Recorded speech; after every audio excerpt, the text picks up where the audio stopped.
أعوذ بالله من الشيطان الرجيم. بسم الله الرحمن الرحيم. وإذ يرفع إبراهيم القواعد من البيت وإسماعيل ربنا تقبل منا إنك أنت السميع العليم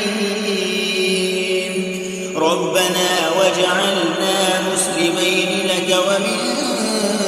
ذريتنا أمة مسلمة لك وأرنا مناسكنا وتب علينا إنك أنت التواب الرحيم ربنا وابعث فيهم رسولا منهم يتلو عليهم آياتك ويعلمهم الكتاب والحكمة ويزكيهم إنك أنت العزيز الحكيم ومن يرغب عن ملة إبراهيم إلا من سفه نفسه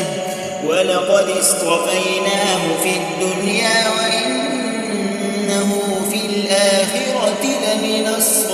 الصالحين إذ قال له ربه أسلم قال أسلمت لرب العالمين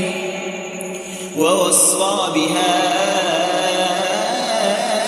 إبراهيم بنيه ويعقوب يا بني إن الله اصطفى لكم الدين فلا تموتن إلا وأنتم مسلمون أم كنتم شهداء إذ حضر يعقوب الموت إذ قال لبنيه ما تعبدون من بعدي قالوا نعبد إلهك وإله آبائك إبراهيم وإسماعيل وإسحاق إلها واحدا ونحن له مسلمون تلك أمة